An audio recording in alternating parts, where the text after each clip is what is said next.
So you're headed to Seattle right before your Alaska cruise, and you're wondering, where should I stay and what should I do with the extra time? Well, we flew into Seattle for a couple days, and we're going to show you exactly where we stayed at the Westin in downtown Seattle and some activities that you can do to blow off some time and extend out your vacation right before your Alaska cruise. We're Arie and Gary. We go first so you can book smarter. All right, jumping right into it, where we stayed, the Westin downtown Seattle.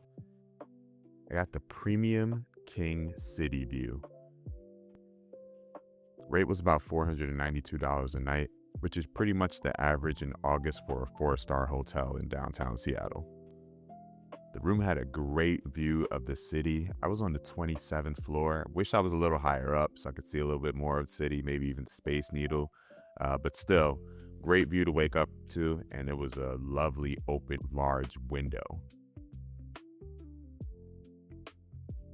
Westin is a part of Marriott, so of course your room comes equipped with the Marriott Smart TV.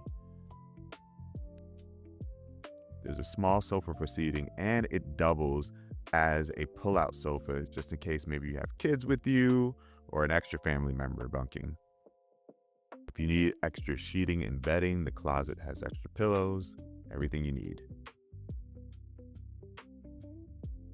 Got a small desk area, a little office space just in case you need to get some work done. And these sheets at this Westin and this bedding was the most comfiest bedding I've ever had in my life. I slept like a baby.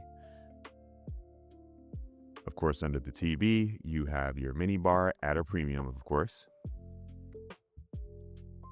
and a pretty standard hotel bathroom. Nice and clean, a safe place to shower at the end of the night. The hotel also has an indoor pool, which is cool if you're going on an Alaska cruise. You probably weren't going to get much swimming done, so great place to start.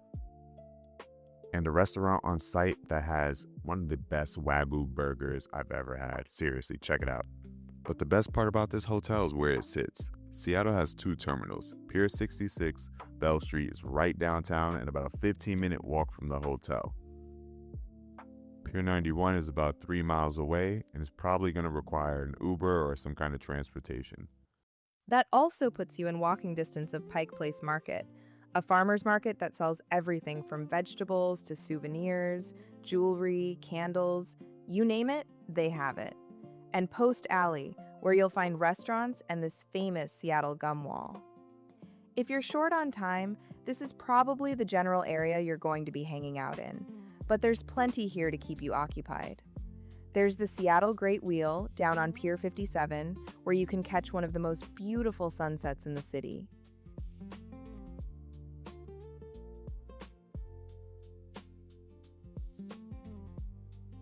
And amazing cafés where you can grab a bite to eat and a great cup of coffee. Or you can trade that cup in for a local beer at a local brewery. If this is your first time in Seattle, you're probably going to want to check the Space Needle off your list. But if it were up to us, we'd spend that extra time at the Seattle Art Museum instead. It's 1 block off Pike Place, about a 12-minute walk from the hotel, and downhill the whole way. $30 to get in, and it's free if you happen to be here on the first Thursday of the month. The room you want is art and life along the Northwest Coast. That's the indigenous art of this region, and it's the part that tells you whose land you're actually standing on. Or MoPOP, the Museum of Pop Culture. That one's right at the base of the Space Needle, so you can knock both out in one afternoon. Horror films, Star Trek, Batman, and all the music we've been listening to for decades.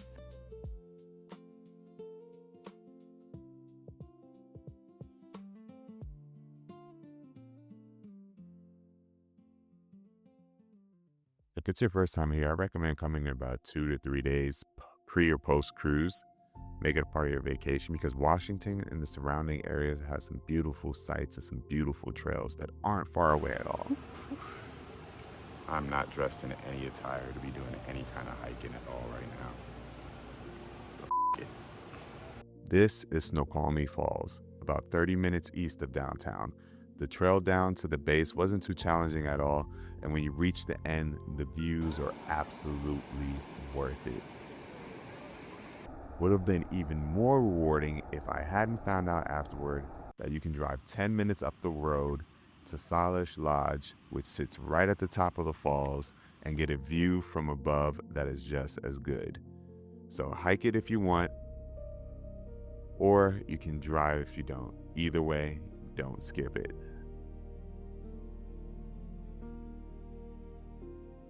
If you got the time, I'd also take the ferry over to Bainbridge Island.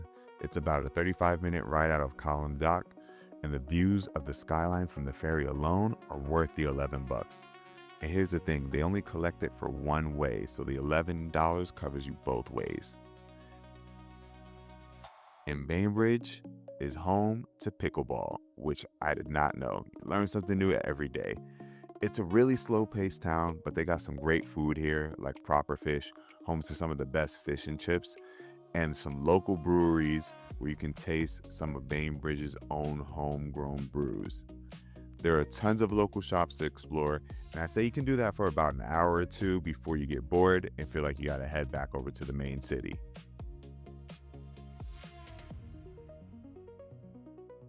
That was my time out in the Pacific Northwest, and honestly, we've got to come back. There's so much nature around Washington and Oregon that we want to see, so we definitely want to come back here on a longer trip when we do have the time. But even on the short time here, it just felt like a nice slow pace and a break from the everyday. So, should you stay in Westin before your Alaska cruise? If you're sailing out of Pier 66, yes, and that's an easy yes. You're a short walk from the pier, and the hotel will hold your bags for you.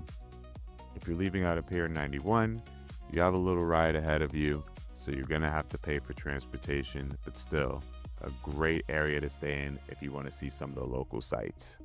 We're Arie and Gary, a couple that lives, breathes, and works travel. From 5-star suites to jungle tree houses, we go first so you can book smarter.